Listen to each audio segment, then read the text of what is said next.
Hello, good afternoon. Welcome to learning history academy by Veenu ma'am. देखिए, मैंने आपके last class में अध्याय 10 कंप्लीट करवा दिए हैं। अब हमारा जो अध्याय 11 है ये क्लास 6 का लास्ट चैप्टर है, जिसमें हम पढ़ेंगे इमारतें, चित्र तथा किताबें। इस चैप्टर को कंप्लीट करने के बाद हम शुरू करेंगे क्लास 7 के बारे में। ठीक, तो आज हम शुरू करेंगे अध्याय 11, जो कि हमारा लास्ट चैप्टर है क्लास 6 का। देखिए इसमें क्या है पढ़ने के लिए। इसमें बहुत कुछ है और काफ़ी कुछ क्वेश्चंस यहाँ से बनते हैं। ठीक है, तो मैं बताऊंगी कि किस तरीके से आपके क्वेश्चंस यहाँ से बन रहे हैं, बने थे और बनने वाले हैं। ठीक है, अभी जो एग्ज़ाम आने वाले हैं, जैसे कि सीटेट वालों का भी एग्ज़ाम आने वाला है, जिनके पास सीटेट पेपर 2 में सोशल साइंस होती है, उनके लिए क्वेश्चंस यहाँ से बनते हैं।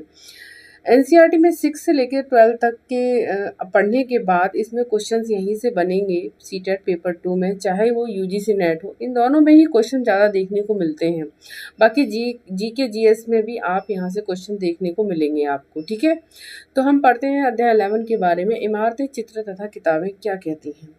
देखिए, इमारतें, चित्र तथा किताबें क्या कहती हैं।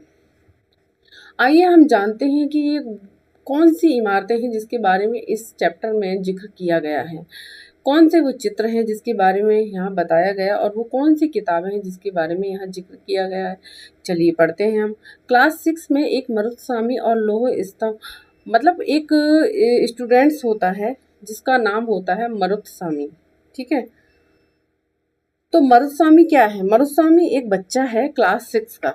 ठीक है, तो वो क्या है, एक वो क्या कहता है। मरुत्स्वामी आज बहुत खुश है। ठीक है, आज बहुत खुश है। पहिएदार कुर्सी में बिठाकर उसका भाई उसे कुतुब मीनार दिखाता हुआ प्रसिद्ध लौह स्तंभ के सामने ले गया। कहाँ पर? प्रसिद्ध लौह स्तंभ के सामने ले गया। कहने का मतलब है कुतुब मीनार के पास ही लौह स्तंभ है। ठीक है, वहां ले गया। धूल भरे पथरीले रास्ते में रैंप के सहारे यहाँ तक आना मुश्किल था। अपने इस अनुभव को मरुस्वामी कभी नहीं भूल पाएगा। मतलब वो कहता है कि जैसे धूल, वहां पर काफी धूल देखने को मिलती है और पथरीले रास्ते मिलते हैं। वहां पर वो रैंप के सहारे, देखो दिख रहा है ना, रैंप के सहारे वो यहाँ तक आना काफ़ी मुश्किल था उसके लिए। अपने इस अनुभव को मरुस्वामी कभी नहीं भूल सकता है। ठीक है, तो यहाँ पर जो जिक्र की गई है, इमारत कुतुब मीनार के बारे में बात की गई है। ठीक है, और उसी के पास एक लौह स्तंभ है, उसके बारे में बात की गई है। चलिए देखते हैं चैप्टर क्या बोल रहा है। चैप्टर में क्या बताया जा रहा है आपको। देखिए, धातु विज्ञान। यहाँ पर देखिए धातु विज्ञान। धातु विज्ञान को हम ले सकते हैं जैसे कि धातु विज्ञान लोहा लोहा हो गया, जैसे कि है ना हमारा, किसी भी तरह का कोई भी स्टील हो गया। ठीक है, तो इस तरीके से हम पढ़ेंगे धातु विज्ञान के बारे में। प्राचीन भारतीय धातु वैज्ञानिकों ने विश्व धातु विज्ञान के क्षेत्र में प्रमुख योगदान दिया। मतलब प्राचीन जो भारत के जो धातु विज्ञान थे ना, उन्होंने विश्व धातु विज्ञान के क्षेत्र में बहुत योगदान दिया। कैसे? पुरातात्विक खुदाई ने यह दर्शाया कि हड़प्पा वासी कुशल शिल्पी थे। देखिए, वेरी इंपॉर्टेंट क्वेश्चन यहाँ से बनता है कि हड़प्पावासी कुशल शिल्पी थे या नहीं। हाँ, हड़प्पावासी कुशल शिल्पी थे और उन्हें तांबे के धातुकर्म, धातु शोधन की जानकारी थी। उन्हें किस धातु की जानकारी थी? तांबे। तांबे की तांबे की जानकारी थी उन्हें। ठीक है, तांबे की जानकारी थी उन्हें। उन्होंने तांबे और टीन को मिलाकर कांसा भी बनाया था। बिल्कुल ठीक है बात, यानी कि तांबे और टीन को मिलाकर क्या बनाया था? कांसा बनाया था। क्या बनाया था? कांसा बनाया था।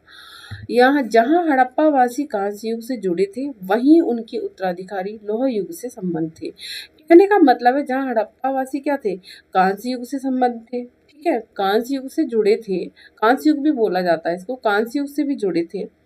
कांसा का मतलब क्या होता है? इसे युग बोलते हैं तो कांस्य युग बोलेंगे इसे। ठीक है, वहीं उनके उत्तराधिकारी लौह युग से संबंध थे। मतलब जो उनके उत्तराधिकारी हुए ना, तो वो उन्हें लोहे की जानकारी हो गई।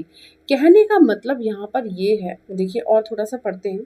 भारत अत्यंत विकसित किस्म के लोहे का निर्माण करता था। खोटा लोहा, पिटवा लोहा और ढलवा लोहा। उस समय भारत अत्यंत विकसित किस्म के लोहे का निर्माण करता था। कैसा विकसित था? खोटा लोहा था, पिटवा लोहा था और ढलवा लोहा था। काफ़ी अच्छे लोहे उस समय ये माने जाते थे। ठीक है, तो इसमें ये क्या बताया गया है, इसमें ये बताया गया है, सॉरी, इसमें ये बताया गया है, पहला क्वेश्चन यहाँ से बनता है कि हड़प्पा वासी कुशल शिल्पी थे या नहीं? बिल्कुल थे। दूसरा क्वेश्चन बनता है कि उन्हें धातु कर्म की जानकारी थी? बिल्कुल सही है। धातु कर्म में कौन से उन्हें धातु की जानकारी थी? तांबे की जानकारी थी। ठीक है, और उन्हें क्या कांसे की भी जानकारी थी? बिल्कुल सही है। हड़प्पा युग में कांसे का भी यूज हुआ है। और कांसे को वो किस तरीके से बनाते थे? कांसे कैसी धातु थी? कांसा एक मिश्रित धातु थी। कैसी थी? कांसा एक मिश्रित धातु थी। मिश्रित धातु का मतलब है ये दो धातुओं से मिलकर बनाई गई थी कांसा धातु। ठीक है, यानी कि तांबे और टिन को मिलाकर बनाई गई थी। क्वेश्चन यहाँ बनता है, आपको ऑब्जेक्टिव में क्वेश्चन दिया जाता है कि कांसा किससे बनाया गया था, तो ऑप्शन में दिया जाएगा तांबा टीन, लोहा टीन, पीतल टीन, इस तरीके से। तो आंसर क्या होगा कांसे के लिए? तांबा और टीन से मिलाकर बनाई गई थी। इसीलिए हड़प्पा वासियों को कांस्य युग भी बोला गया है। युग उस युग को क्या बोला गया? कांस्य युग भी बोला गया, क्योंकि वहां पर कांसे की जानकारी हो गई थी हड़प्पा वासियों को। और बाद में जब उनके उत्तराधिकारी हुए, जब उनके बच्चे हुए आगे चलकर, तो उन्हें लोहे की भी जानकारी थी। लोहे युग से भी वो संबंधित थे। अभी तक हमने जो बात की वो तांबे की बात की, कांसे की बात की, टिन की बात की। अब हम बात कर रहे हैं इसमें लोहे की, है ना। तो वहां पर क्या था, अच्छे किस्म के लोहे का निर्माण करता था वो। और कैसे लोहे देखे गए? खोटा लोहा, पिटवा लोहा, ढलवा लोहा, ये 3 तरह के लोहे वहां देखे गए हैं। ठीक है, लोहे का निर्माण देखा गया है। तो बात आती है यहाँ पे, हड़प्पा वासी जो थे वो किन धातुओं का निर्माण करते थे, किन धातुओं का व्यापार करते थे, कौन सी धातु थी उनकी? तो कौन कौन सी थी? तांबा, टीन, कांसा और लोहा। ठीक है, इन धातुओं से वो परिचित थे। राइट, अंडरस्टैंड, समझ में आया इतना? ठीक है, चलिए आगे बढ़ते हैं। लौह स्तंभ, लौह स्तंभ के बारे में मैं आपसे बात करूंगी। देखिए, ये लौह स्तंभ दे रखा है ना, दिल्ली में है ये लौह स्तंभ, ये दे रखा है ना, ये देखिए, ये आपका लेफ्ट साइड में ये लौह स्तंभ है ना, ये देखिए लौह स्तंभ है ना, ये इसके बारे में बात की जा रही है। ये कुतुब मीनार के पास है लौह स्तंभ। अब जिसने भी नहीं देखा है, एक बार आप दिल्ली जाइएगा, दिल्ली आइए और वहां पर देखिए कि दिल्ली में किस तरीके से ये है, कहाँ पर है, किस जगह स्थित है। ये दिल्ली में कुतुब मीनार के पास। ठीक है, क्योंकि मैं तो यहाँ पर गई हुई हूँ, मैंने देखा हुआ, क्योंकि मैं दिल्ली में ही रहती हूँ। ठीक है, ये जो आपकी क्लास चलती है, लाइव क्लास चलती है, दिल्ली से ही चलती है। ठीक है, तो मैं दिल्ली से ही पढ़ाती हूँ आप लोगों को। ठीक है, तो चलिए, लौह स्तंभ क्या है? मेहरौली। अब ये लौह स्तंभ की बात की जा रही है, ध्यान से सुनिएगा, लौह स्तंभ की बात की जा रही है, क्वेश्चन बनते हैं यहाँ से। ठीक है, तो मेहरौली, दिल्ली में एक जगह है मेहरौली। ठीक है, मेहरौली में कुतुब मीनार के परिसर में खड़ा यह लौह स्तंभ भारतीय शिल्पकारों की कुशलता का एक अद्भुत उदाहरण है। क्या है? एक अद्भुत उदाहरण है, किसका? शिल्पकारों की कुशलता का। शिल्पकार उस समय इतने कुशल थे कि इन्होंने कितना अच्छा एक लौह स्तंभ बनाया। ठीक है, और लौह स्तंभ ये कहाँ पर था? कुतुब मीनार के पास, यानी कि कुतुब मीनार के परिसर मतलब एरिया में, जहाँ पर कुतुब मीनार था उसी एरिया में लौह स्तंभ देखा गया है ये। ठीक है, और ये किस जगह है? मेहरौली में। ठीक है, दिल्ली के मेहरौली में। इसकी ऊंचाई 7.2 मीटर और वजन 3 टन से भी ज़्यादा है। इसका निर्माण लगभग 1500 साल पहले हुआ। इसके बनने के समय की जानकारी हमें इस पर खुदे अभिलेख से मिलती है। इसमें चंद्र नाम के एक शासक का जिक्र है, जो संभवतः गुप्त वंश के अध्याय 10 में हम पढ़ चुके हैं, जो कि संभवतः गुप्त वंश से थे। आश्चर्य की बात यह है कि इतने वर्षों के बाद भी इसमें जंग नहीं लगी है। ठीक है, देखिए, बात यहाँ पर आती है, पहला क्वेश्चन यहाँ से ये बनता है कि कुतुब मीनार कहाँ पर है? मेहरौली में है। ठीक है, लौह स्तंभ कहाँ पर है? कुतुब मीनार का कुतुब मीनार के परिसर में है। ठीक है, लौह स्तंभ कहाँ है? मेहरौली में है, कुतुब मीनार के परिसर में। ठीक है, दूसरा क्वेश्चन बनता है कि लौह स्तंभ की ऊंचाई कितनी है? 7.2 मीटर। देखिए, ये यहाँ पर दे रखा है ना, 7.2 मीटर। ठीक है, और इसका वजन कितना है? 3 टन से भी ज़्यादा है। कितना? 3 टन से भी ज़्यादा है इसका वजन। देखो, अब लंबाई और वजन के बारे में बात, ऊंचाई और वजन के बारे में बात हो रही है यहाँ पे। भाई, लौह स्तंभ बनाया गया है तो फिर उसका वजन भी होगा, लंबाई भी होगी, उसकी ऊंचाई भी होगी। ठीक है, जिसका निर्माण 1500 साल पहले हुआ था। कितना? 1500 साल पहले हुआ था। और इसकी जानकारी हमें कैसे मिलती है? इसकी जानकारी हमें मिलती है इसी लौह स्तंभ पर एक अभिलेख है। अभिलेख के बारे में बता चुकी हूँ कि अभिलेख क्या चीज़ होती है। देखो, अभिलेख, इसको भी अभिलेख ही कहते हैं। अभिलेख का मतलब होता है लेख, ठीक है, जो किसी राजा ने लिखा था, ठीक है। तो इसी स्तंभ पर एक अभिलेख है, इससे जानकारी मिलती है इसके बारे में। तो इसमें किस राजा का जिक्र किया गया? क्वेश्चन बनता है, इसमें चंद्र नामक नाम के एक शासक का जिक्र है, जो कि संभवतः गुप्त वंश के थे। किस वंश से थे? गुप्त वंश से थे। और आश्चर्य की बात यह है कि इतने वर्ष के बाद भी इसमें जंग नहीं लगी है। ऐसा लोहा यूज हुआ होगा, इसमें जंग नहीं लगी है, ठीक है। तो शिल्पकार इतने कुशल थे, इस तरीके से बनाया था कि आज तक इसमें जंग नहीं देखी गई है, ठीक है। आप लोग देखिएगा अगर आप लोगों ने नहीं देखा है, ठीक है। तो यहाँ पर बात आती है, क्वेश्चन यहाँ पे बनता है कि लौह स्तंभ में किस राजा का जिक्र किया गया? चंद्र नाम के राजा का जिक्र किया गया। चंद्र नाम के राजा किस वंश के थे? गुप्त वंश के थे, ऐसा कुछ इसमें लिखा गया है, ठीक है। चलिए, इतना समझ में आया। अभी तक मैंने आपको बताया हड़प्पा वासी कौन से धातु का प्रयोग करते थे। लौह स्तंभ की लंबाई क्या है ये, और ऊंचाई क्या है? 3 टन से भी ज़्यादा है। कितने साल पहले हुआ था इसका निर्माण? 1500 साल पहले हुआ था, ठीक है। और इस पे किस राजा का जिक्र है? चंद्र नाम के राजा, जो कि गुप्त वंश से थे, ठीक है। इसमें अभी तक कोई जंग नहीं लगी है। चलिए आगे आ जाते हैं हम, ईंटों और पत्थरों की इमारतें, ठीक है। तो ईंटों और पत्थरों की इमारतें क्या कहती हैं? हमारे शिल्पकारों की कुशलता के नमूने स्तूपों जैसी कुछ इमारतों में देखने को मिले हैं, ठीक है। हमारे शिल्पकारों की कुशलता के नमूने हमें कहाँ मिले? स्तूपों जैसी कुछ इमारतों में देखने को मिले हैं। स्तूपों को भी कुछ इमारत ही बोला गया। स्तूप क्या है? एक इमारत जैसी ही थे, ठीक है। स्तूप का अर्थ होता है टिला। देखो यहाँ पर ये क्वेश्चन वेरी इंपॉर्टेंट है, काफी बार आ चुका है एग्जाम में। स्तूप का शाब्दिक अर्थ क्या होता है? टिला। हालांकि स्तूप विभिन्न आकार के थे, कभी गोल या लंबे तो कभी बड़े या छोटे। उन सब में एक समानता है, प्राय सभी स्तूपों के भीतर एक छोटा सा डिब्बा रखा रहता है, ठीक है। इन डिब्बों में बुद्ध या उनके अनुयायियों के शरीर के अवशेष, जैसे दांत, हड्डी या राख, या उनके द्वारा प्रयुक्त कोई चीज या कोई कीमती पत्थर अथवा सिक्के रखे रहते हैं, ठीक है। चलिए और क्या कह रहा है ये? इसे धातु मंजूषा कहते हैं। प्रारंभिक स्तूप धातु मंजूषा के ऊपर रखा मिट्टी का टिला होता था। बाद में टिले को ईंटों से ढक दिया गया और बाद के काल में उस गुब्द गुंबदनुमा ढांचे को तरासे हुए पत्थरों से ढक दिया गया, ठीक है। इसमें क्या कह रहे हैं ये देखिए, अब बाकी मैं अब धीरे धीरे पढ़ाऊंगी तब समझ में आएगा आपको। देखिए, स्तूप का शाब्दिक अर्थ क्या होता है? स्तूप का शाब्दिक अर्थ होता है टिला, ठीक है। तो ये स्तूप कैसे हुआ करते थे? ये गोल भी होते थे, लंबे भी होते थे, और काफी बड़े भी होते थे, छोटे भी होते थे। यानी कि 4 टाइप्स के होते थे ये, गोल, लंबे, बड़े या छोटे, ठीक है, राइट। स्तूप की बात कर रही हूँ मैं। उन सब में एक समानता है, प्राय सभी स्तूपों के भीतर एक अब इन स्तूपों के भीतर क्या होता था? इन स्तूपों के भीतर एक छोटा सा डिब्बा रखा रहता है, और उस डिब्बे में क्या रहता है? उस डिब्बे में बुद्ध के अनुयायी, अनुयायी मतलब होते हैं शिष्य, उनके शरीर के अवशेष रखे रहते हैं। और अवशेष क्या होते हैं? अवशेष जो होते हैं मतलब जो पुराने हो जाते हैं, मरने के बाद जो दिखते हैं, वही तो अवशेष होते हैं, ठीक है, जो बचे कुचे होते हैं। तो जैसे अनुयायियों के शरीर के अवशेष, जैसे उसमें क्या थे? दांत, राख।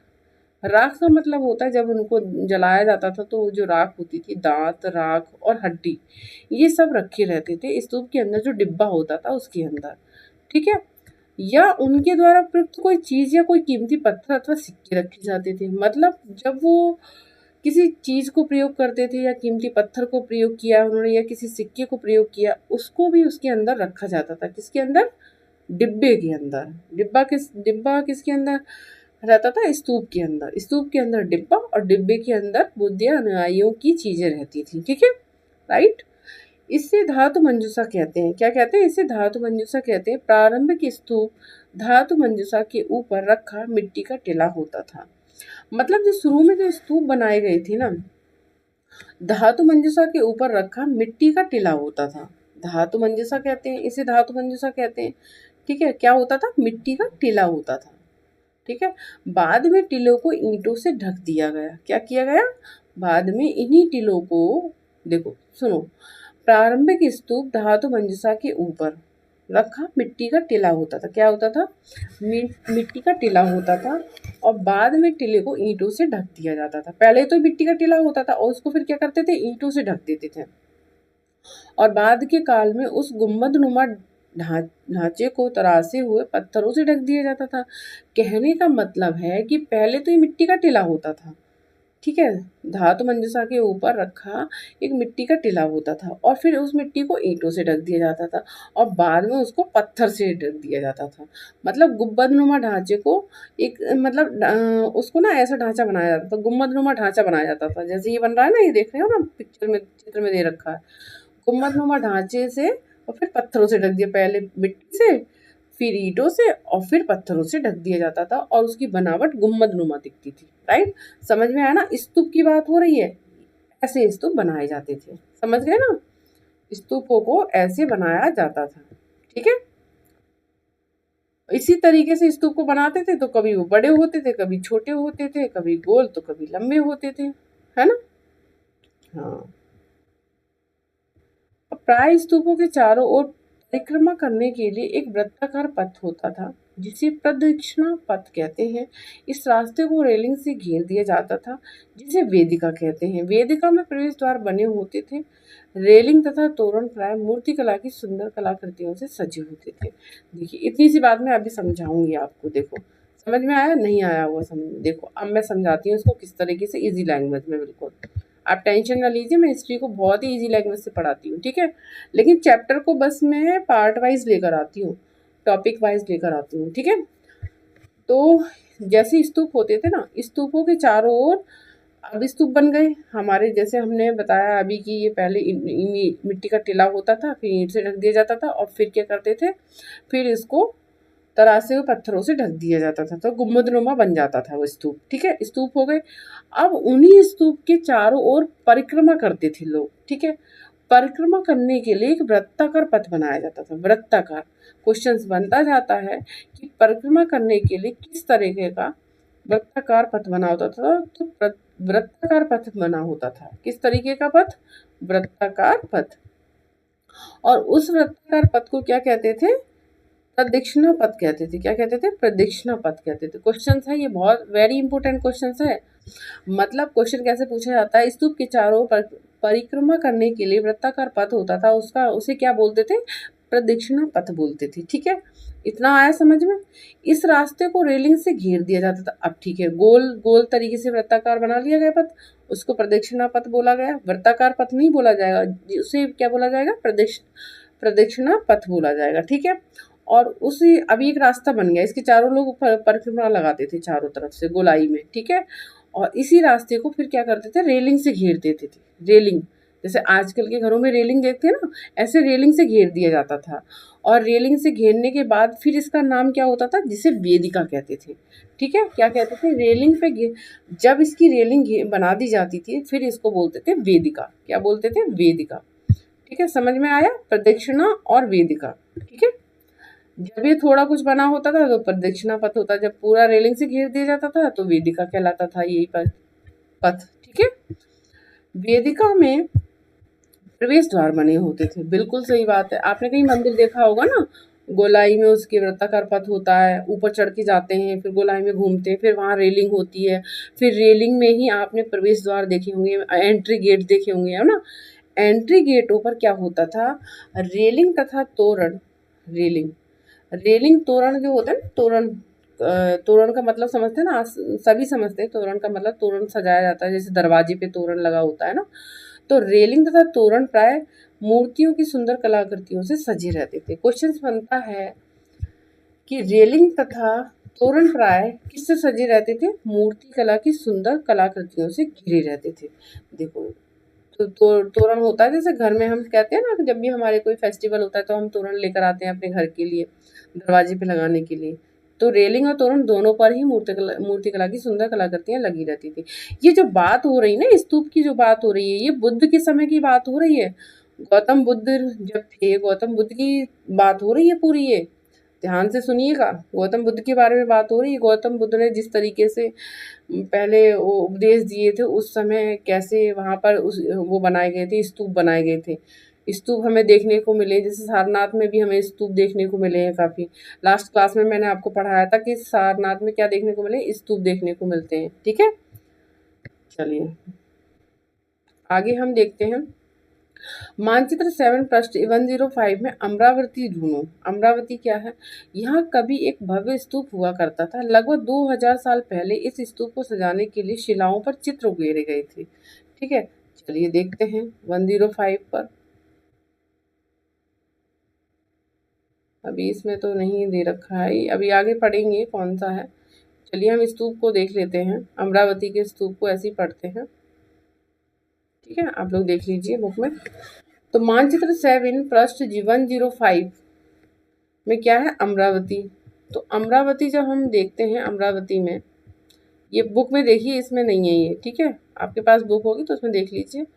मेरे लिए पॉसिबल नहीं है कि दूसरे इस पेज पर जा सकूँ मैं। ठीक है, अमरावती में क्या है, यहाँ पर ना एक भव्य स्तूप देखा है। भव्य स्तूप हुआ करता था, एक अच्छा स्तूप हुआ करता था, और वो 2000 साल पहले देखा गया है। ठीक है, और इस पर जो स्तूप देखा गया उसे सजाने के लिए शिलाओं पर चित्र उकेरे गए थे। जैसे कि अभी मैंने पढ़ा, आपको पढ़ाया कि जो स्तूप हुआ करते थे उसके तोरण और रेलिंग पर क्या करते थे, मूर्ति कला की सुंदर कलाकृतियां बनाते थे। लेकिन यहाँ स्तूप की बात की गई है। स्तूप स्तूप में जो गुंबदनुमा स्तूप बने होते हैं उनको सजाने के लिए शिलाओं पर चित्र उकेरे गए थे। ऐसे ही क्वेश्चंस बनते हैं और ऐसे ही कंफ्यूजन हो जाती है। रेलिंग तथा तोरण प्राय कैसे सजे होते थे, मूर्तिकला की सुंदर कलाकृतियों से। स्तूप को सजाने के लिए किसका प्रयोग हुआ था, चित्र उकेरे गए थे। ऐसे यहाँ पर कंफ्यूजन होती है। ठीक है, तो यहाँ चित्र उकेरे गए थे स्तूप को सजाने के लिए। ठीक है, देखिए ऊपर सांची का महान स्तूप है मध्य प्रदेश में। देखो मैंने अभी बताया था ना सांची का स्तूप है ना, सांची का स्तूप ये देखो, ये दे रखा है ना सांची का स्तूप, ये मध्य प्रदेश में है। कई तरह के स्तूपों का निर्माण कई सौ सालों तक चलता रहा। इस स्तूप में ईंटों का प्रयोग संभवतः अशोक अध्याय 7 के जमाने का है, जबकि रेलिंग और प्रवेश द्वार बाद के शासकों के काल में जोड़े गए। बाएं अमरावती की एक शिल्प कृति है, ये देखिए, ये है ना, ये शिल्प कृति है अमरावती की। ठीक है, इस चित्र को देखकर इसका वर्णन करो। ठीक है, ये अमरावती में चित्र जो उकेरे गए थे ना, इस तरीके से उकेरे गए थे, ये दिख रहे हैं ना, ऐसे चित्र उकेरे गए थे अमरावती में। ठीक है, स्तूपों के ऊपर। तो यहाँ पर जो बात की गई है, सांची के महान स्तूप की बात की गई है, एक एग्जाम्पल लिया गया है जो कि मध्य प्रदेश में है। आज भी अभी जाएंगे आप देखें तो आपको भी देखने को मिलेगा यहाँ पर, राइट। तो इसका जो काम है ना स्तूप का, इस तरह के स्तूपों का निर्माण कई सौ सालों तक चला है, क्योंकि इतनी आसानी से तो बनते नहीं थे, चित्र उकेरे जाते थे, पत्थर को कटिंग करके बनाते थे कुछ लोग। ठीक है, तो इस आसानी से तो बनते नहीं थे। तो इस स्तूप में ईंटों का प्रयोग संभव है। जैसे मैंने अभी बताया था ना आपको कि स्तूपों में जैसे कि पहले मिट्टी का, फिर ईंटों का, फिर पत्थर से ऐसे बनाए जाते थे। तो इन ईंटों का प्रयोग जो किया गया है ना, अशोक के ज़माने का देखने को मिला है, जो कि हम अशोक के बारे में अध्याय 7 में पढ़ चुके हैं, कुछ पॉइंट्स पढ़ चुके हैं अशोक के बारे में। ठीक है, तो अशोक के समय में देखे गए हैं। जबकि रेलिंग और प्रवेश द्वार जो बने हैं, अभी मैंने रेलिंग और प्रवेश द्वार के बारे में आपको बताया ना, वो बाद में बनाए गए हैं, उसमें ज्वाइंट किए गए हैं, वो बाद के शासकों ने बनाए थे। ठीक है, राइट, समझ में आया था ना। चलिए अब ये जो आपका रह गया ना भीतरगांव जैसे मंदिर, इनके बारे में चर्चा मैं नेक्स्ट क्लास में करूँगी। ठीक है, तो आज मैंने आपको इतना ही, अभी आप पढ़िएगा फिर कन्फ्यूज़न ना हो जाए। चलिए फिर कोई बात नहीं, थोड़ा सा और हम पढ़ लेते हैं। देखिए बाएं ऊपर उत्तर प्रदेश के भीतरगांव का एक आरंभिक मंदिर है। यह लगभग 1500 साल पहले पक्की ईंट और पत्थरों से बनाया गया था। दाएं ऊपर महाबलीपुरम के एकात्मिक मंदिर हैं। इनमें से प्रत्येक मंदिर एक ही विशाल पहाड़ी को तराशकर बनाया गया, इसलिए इन्हें एकास्म यानी कि मोनोलिथ कहा गया। ईंटों से बनाए जाने वाले मंदिरों से ये बिल्कुल भिन्न होते थे। ईंट से बनी इमारतों में नीचे से ईंटों की एक एक तह जोड़ते हुए उसे ऊपर की ओर ले जाते थे, जबकि चट्टान तराश कर बनाए जाने वाले मंदिरों को पत्थर काटने वाले ऊपर से नीचे के क्रम में बनाते हैं। इन मंदिरों को बनाते समय पत्थर काटने वालों को किन समस्याओं का सामना करना पड़ता होगा, इसकी सूची बनाओ। दाएं एहोल का दुर्गा मंदिर है, ये लगभग 1400 साल पहले बनाया गया होगा। ठीक है, देखिए, चलिए चलिए इतना पढ़ लेते हैं हम। जैसे कि ये देखो, ये जो बनाया गया ना भीतरगांव मंदिर, ये है आपका एक भीतरगांव मंदिर, और ये क्या है, महाबलीपुरम मंदिर। महाबलीपुरम मंदिर देख लीजिए कितना बड़ा है ये देखिए, ये महाबलीपुरम मंदिर है, राइट। तो ये देख लीजिए आप लोग। उसके बाद यहाँ पर बाएं ऊपर उत्तर मंदिर, भीतरगांव का मंदिर, ये कैसे बनाया गया है। अब क्वेश्चन पूछा जाता है कि भीतरगांव मंदिर कहाँ पर स्थित है। भीतरगांव मंदिर उत्तर प्रदेश में स्थित है, ठीक है। ये पहला आरंभिक मंदिर है जो कि 1500 साल पहले पक्की ईंट और पत्थरों से बनाया गया था। क्वेश्चन पूछा जाता है भीतरगांव मंदिर किससे बनाया गया था, तो ये ईंट और पत्थर दोनों से बनाया गया था, और 1500 साल पहले ये देखने को मिलता है बनाया गया था। यानी कि भीतरगांव मंदिर क्वेश्चन बन चुका है, ये सीटेट में भी बन चुका है। ये उत्तर प्रदेश में देखने को मिलता है, या है, अभी भी है, अब जाएंगे तो देखने को मिलेगा, ठीक है। और दाएं ऊपर मैंने आपको महाबलीपुरम का मंदिर दिखाया।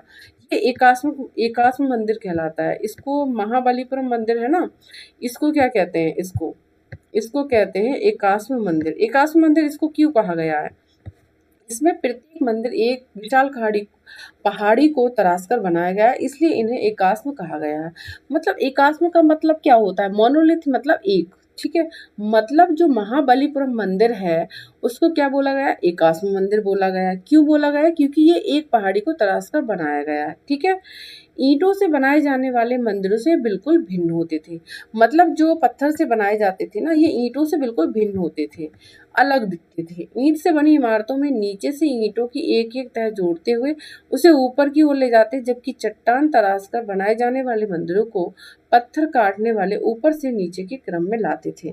देखो, अब ये विशेषता इसमें बताई गई है कि पत्थर जब मंदिर बनाए गए थे, जैसे एकात्म मंदिर बनाया गया है, फॉर द एग्जाम्पल ले लेते हैं, इसको कैसे बनाया गया था, इसे क्या किया गया था, ऊपर से नीचे की तरफ लाया गया था। जब इसको बनाया गया था, मतलब पत्थर को तराशते हुए ऊपर से नीचे की तरफ लाया जाता है, ठीक है, ऐसे लाया जाता है, ऐसे, ठीक है। और जो ईंट का जो मंदिर है, जैसे कि महाबलीपुरम मंदिर ये जो बनाया गया है, ईंट और पत्थर दोनों से बनाया गया है, इसमें दोनों का प्रयोग हुआ हुआ।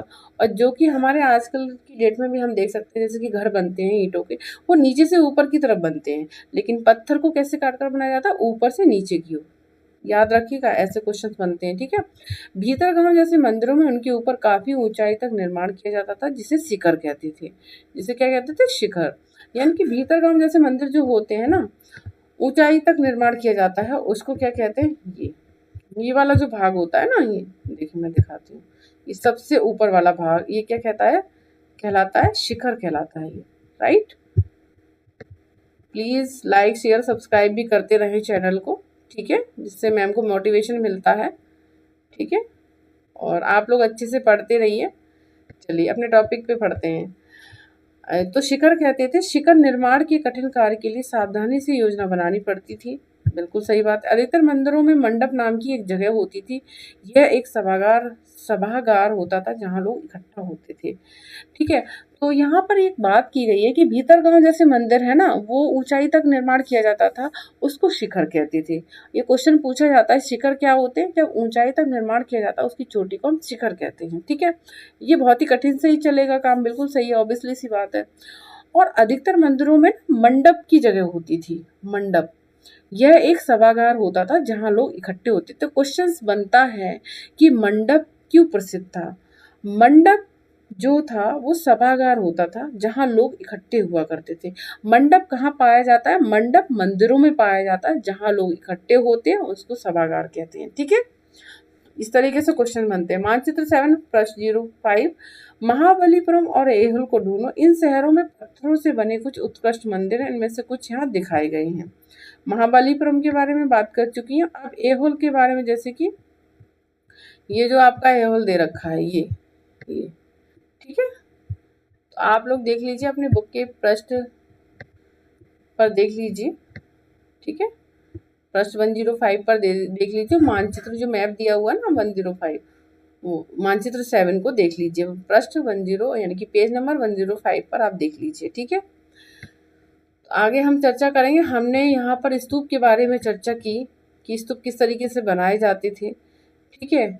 और हमने लौह स्तंभ की भी बात की, मेहरौली में कुतुब मीनार की भी बात की हमने, इसकी लंबाई क्या थी, इसका वजन क्या था, ये भी हमने बात की।